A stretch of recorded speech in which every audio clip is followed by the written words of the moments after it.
시사. 네, 국민의힘이 비대위 체제 전환을 늦어도 오는 10일까지는 마무리하기로 했습니다. 뭐 일주일도 안 남았네요. 이준석 대표는 자동 해임 처리된다는 말에 거세게 반발하고 있는데요. 비대위원장 하마평에 오르는 중진 의원 중 한 분입니다. 정우택 의원 연결돼 있습니다. 안녕하세요, 의원님. 네, 안녕하십니까?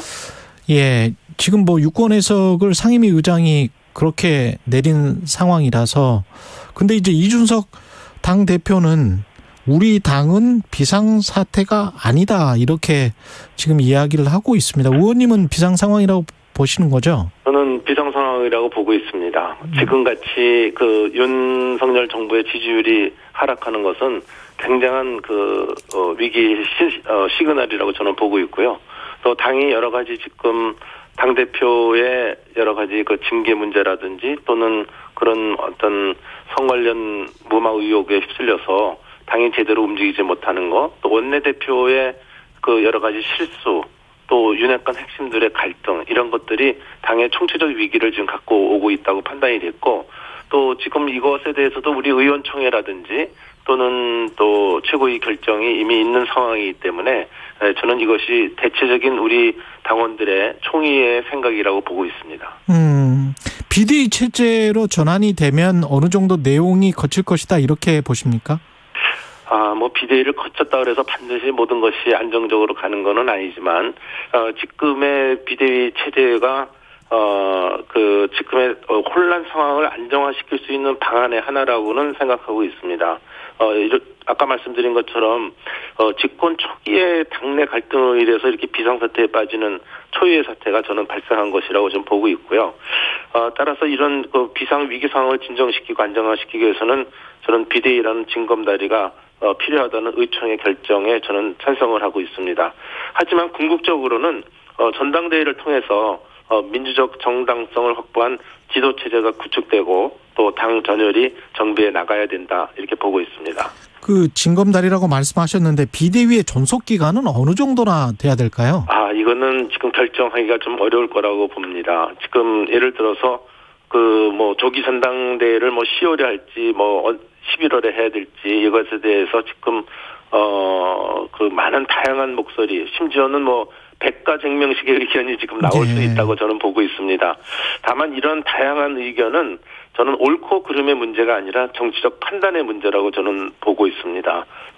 지금 기간도 말씀하셨지만 비대위 성격에 대해서도 혁신형 비대위로 할 거냐, 관리형 비대위로 할 거냐, 아니면 혼합형이냐, 여러 가지 논란이 있을 수 있다고 봅니다. 따라서 이러한 성격과 어떤 기간의 문제, 이거는 앞으로 총의를 모아가는 이런 정치적 판단에 의해서 결정될 거라고 저는 보고 있고요. 다만 다시 한번 강조하지만 당이 정상화되기 위해서는 조기 전당대회를 통해서 정상적인 지도체제로 윤석열 정부의 국정운영에 힘이 보태야 한다, 이런 것은 제 소신이라고 생각합니다. 네.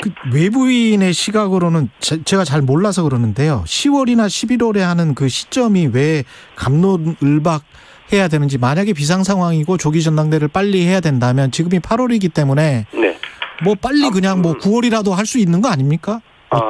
근데 제가 저 당대표 대행을 해봐서 아는데 이 기간이 좀 한 달 반 정도가 좀 소요됩니다. 물리적으로? 그렇습니다. 그래서 이제 그거 하고, 또 지금 이 문제에 대해서 소위 기간 문제에 대해서 아까 질의가 계셨지만 지금 설왕설래가 많지 않습니까? 그래서 이런 것들을 좀 모아가는 과정 이러기 때문에, 또 한편으로는 이런 문제도 혹시 있을지 모르겠습니다. 지금 제 생각에는 10월에는 또 국정감사가 진행되고 있기 때문에 전국회, 그래서 만약에 그 국정감사 기간 중에 당의 전당대회가 이루어진다고 한다면 그것은 아마 당의 이번에 윤석열 정부 들어서서 첫 번째 국정감사에서 우리 여당으로서 드라이브를 걸어야 될 것도 많이 있는데 이러한 효과가 저감되지 않을까 하는 우려도 있습니다. 그래서 이러한 문제는 아마 비대위가 구성된 뒤에 비대위 자체가 여러 가지 우리 다양한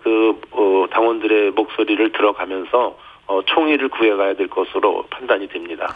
형식적으로는 지금 당대표는 이준석이란 말이죠. 근데 이준석 당대표가 어떻게 나올지도 그렇고, 이 국민의힘에서 어떻게 이준석 당대표를 자연스럽게 이게 지금 헤어지는 과정인 건가요? 사실은 저는 저 개인적 생각입니다만은 처음에 우리 4월 달에 징계 윤리위원회죠. 윤리위원회를 열어서 그 징계 절차에 발부하는 것에 대해서는 저는 사실은 개인적으로 찬성하지 않습니다. 그래서 지금 여당이 돼서 좀 더 당이 뭔가 지금 그 윤석열 정부의 그 허니문 기간, 좀 골든 타임 때 강한 드라이브를 걸어야 되는데 그렇죠. 당대표한테 굴레를 하여튼 쉬운 거 아닙니까? 그래서 왜 그런 것을 하는가 이렇게 저는 생각이 됐지만 이제 좀 그거 자체는 저는 잘못됐다고 보지만 지금의 현재 우리 당의 위기 상황이라든지 윤석열 정부 성공 또 특히 저희로서는 내후년의 총선이 무엇보다도 중요하거든요. 그렇죠. 그래서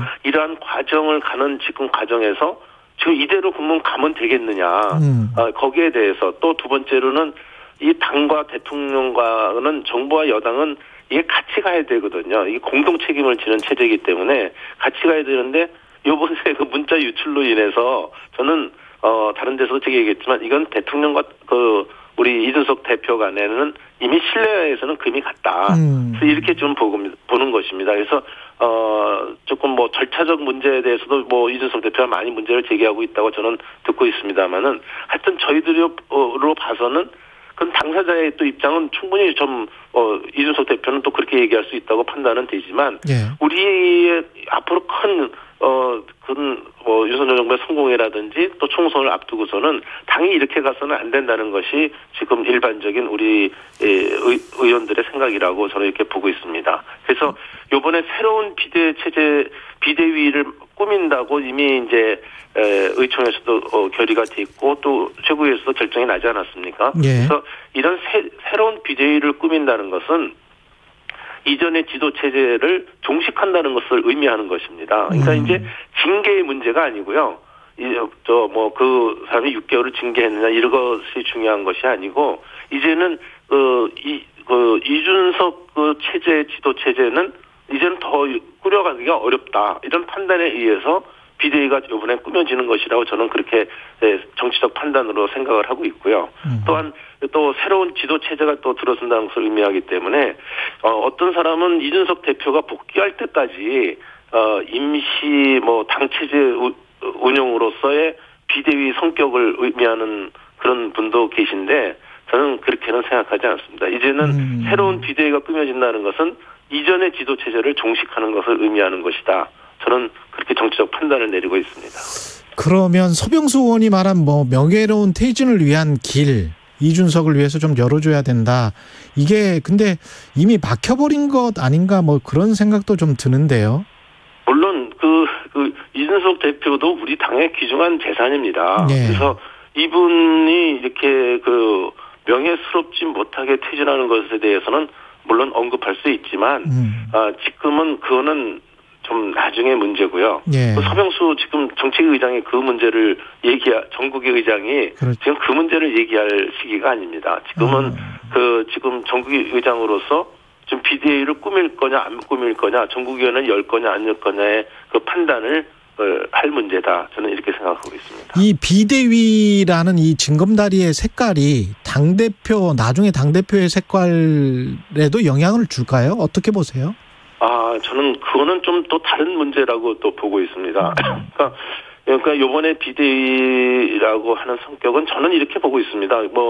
윤핵관 쪽에서 비대위의 인물이 나온다든지 또는 이준석 쪽에서 또 비대위의 인물이 나오는 것은 저는 찬성하지 않습니다. 이번에는 정말 어느 쪽에도 치우치 않은 비대위가 구성이 돼서 공정하게 정당한 조기 전당대회가 개최될 수 있도록 심혈을 기울이는 이런 비대위가 조성이 돼야 되고요. 또 이런 것을 통해서 지금 윤석열 정부의 어떤 지지율 하락이라든지 위기 상황을 극복할 수 있는 이런 비대위가 저는 가동되기를 바라고 있습니다. 당 내부에서 당 외부 어떻게 생각하십니까? 당 내부와 당 내부. 그것은 제 판단의 문제가 아니라 지금 제가 듣기로는 아마 당내에서 지금 하는 것으로 보이고요. 그것은 아마 조금 우리 조기 전당대회라는 지금 여론이 굉장히 많이 있는 것으로 알고 있기 때문에 예. 그렇게 하기 위해서는 아무래도 당내 사정을 잘 아는 분이 이것을 관리해 나가는 것이 좋지 않겠느냐. 외부에서 온 분이면 아무래도 당내 기류라든지 그렇죠. 또 여러 가지 그 상황을 파악하는데 시간이 걸리지 않겠느냐 이런 판단이 있는 것 같습니다. 사실은 의원님도 비대위원장 하마평에 오르고 있단 말이죠. 저도 그렇습니까? 예. 그래서 예. 그 문제 아마 물어보실 거로 저는 생각은 했습니다만은 예. 사실 저는 지금 아직 제가 비대위원장을 맡을 거라는 생각을 해본 적이 없습니다. 또 저보다 더 훌륭한 리더십을 가진 분, 또 위기 극복을 할 수 있는 분이 우리 당내에는 많이 계시다고 저는 생각을 합니다. 예. 다만 지금 말씀대로 그런 역할의 요청이 들어왔을 때 제가 거절했을 때 당이 어려울 때 저 사람은 저 책임을 회피하는 것이 아니냐 이런 중압감도 작용할 것이라고 보기 때문에 만약 그런 요청이 온다면 아마 고민에 빠질 것 같습니다. 고민에 빠질 것 같다. 네. 고민은 하고 그다음에 요청이 온다면은 수락하실 생각도 조금은 있는 거네요. 저는 좀 낙관적 성격이라 고민을 먼저 하지 않습니다. 아, 그렇습니까? 네. 알겠습니다. 어떤 뜻인지는 알겠고 지금 대통령실 관련해서 대통령 지지율 모두에 말씀을 하셨는데 네. 그 능력 있는 인선 이야기를 하면서 이제 내가 그 임명을 많이 했었고 대통령실 인적 뭐 여러 가지를 했는데 그 국민들 그 여론조사나 뭐 이런 것들을 보면 부정평가에 무능이라는 단어가 나온다는 말이죠. 부정평가에 뭐가 많다고요? 무능력. 무능력? 예. 네. 그러니까 능력 있는 내각을 주창을 했었는데 무능이라는 지금 답변이 나오고 있기 때문에 이 부분은 인적 쇄신이 필요할 것 같다라는 생각도 드는데 어떻게 보십니까? 물론 이 문제는 전적으로 대통령의 고유 권한이기 때문에 제가 뭐라고 말씀드리기는 좀 외람된 얘기입니다만은 저는 인적 쇄신이 필요하다고 보는 입장에 있습니다. 지금 물론 대통령께서 국정 초기에 각종 정책의 그립을 강하게 잡기 위해서 대통령과 코드에 맞는 측근 인사를 등용하신 것은 사실입니다. 또 그렇지만 한편으로는 대통령과 가까이 있는 분들에 의해서 인선이 이루어졌기 때문에 100% 적재적소의 인물이 선정됐다고는 좀 보지는 않습니다. 하여튼 이 문제에 대해서는 저는 지금 발생되고 있는 여러 가지 논란에 대해서 대통령실도 인사를 비롯한 국정운영 방식에 대해서 다시 한번 점검해 볼 필요가 있다. 이렇게 생각이 되고요. 또 인사 시스템이 지금 제대로 작동하고 있는지 또 그동안에 관행에 묻혀있던 인사 시스템의 문제가 무엇인지 이런 것들을 한번 점검해야 된다. 이 여론을 무시해서 가서는 안 된다. 이런 입장을 갖고 있습니다. 대통령 취임 초기 때를 복기를 해보면 야당에서 이제 비판했던 지점이 통합내각이냐 이게. 그래서 통합내각 쪽으로 좀 가는 게 맞지 않느냐 그런 주장을 했었잖아요. 네. 혹시 인적 쇄신을 한다면 그쪽으로도 방향을 틀 수 있을까요? 그쪽도 뭐 고려해보는 거는 더 좋은 생각이라고 저는 봅니다만은 그건 대통령의 생각이 중요하다고 보고요. 지금 사실은 대통령에 취임하신 지 100일도 되지가 않았기 때문에 실무진이 제대로 지금 업무를 펼쳐보기도 전에 인적 쇄신이 돼야 된다, 무능력하다 이런 말이 먼저 나오고 있는 거 아닙니까? 그러니까 저는 이 문제가 괜히 나왔다고는 보지 않습니다. 지금 진짜 정부가 우리 당하고 사실은 정부하고 정권 교체가 시작됐을 때는 소위 북치고 장구치고 강한 우리 역동성 있는 드라이브를 걸어야 되는데 지금 당도 무기력화되어 있는 데다가 정부도 그동안에 정부가 우리 국민들이 정권 교체를 통해서 좀 이렇게 시원한 좀 정책들을 좀 잘못된 것을 고치고 이렇게 해줬으면 좋겠다 하는 국민의 눈높이가 있거든요. 근데 이 정부가 도대체 장관들이 그동안에 한 100일 오면서 자기 소관 부처에 대해서 적어도 대통령한테 보고가 끝난 뒤에는 이거 정도는 내가 장관하는 동안에 확실히 바꿔놓겠습니다. 이래서 국민들의 삶의 질을 확실히 바꿔놓겠습니다 하는 각 부처별로 장관마다 국민들 앞에 나가서 발표도 하고 국민들이 좀 기대도 가질 수 있고 이번에 정권 교체 되니까 뭔가 좀 새로운 세상이 열리는가 보다. 예. 이런 것을 당과 정부가 열어줘야 되는데 정부가 그러지를 못하고 있기 때문에 물론 당도 지금 책임이 있습니다마는 예. 정부도 이러지 못하다 보니까 무능력 얘기도 나오고 지지율도 하락하는 것이 아닌가. 저는 그런 생각을 갖습니다. 예, 여기까지 말씀 듣겠습니다. 국민의힘 정우택 의원이었습니다. 고맙습니다. 네, 감사합니다.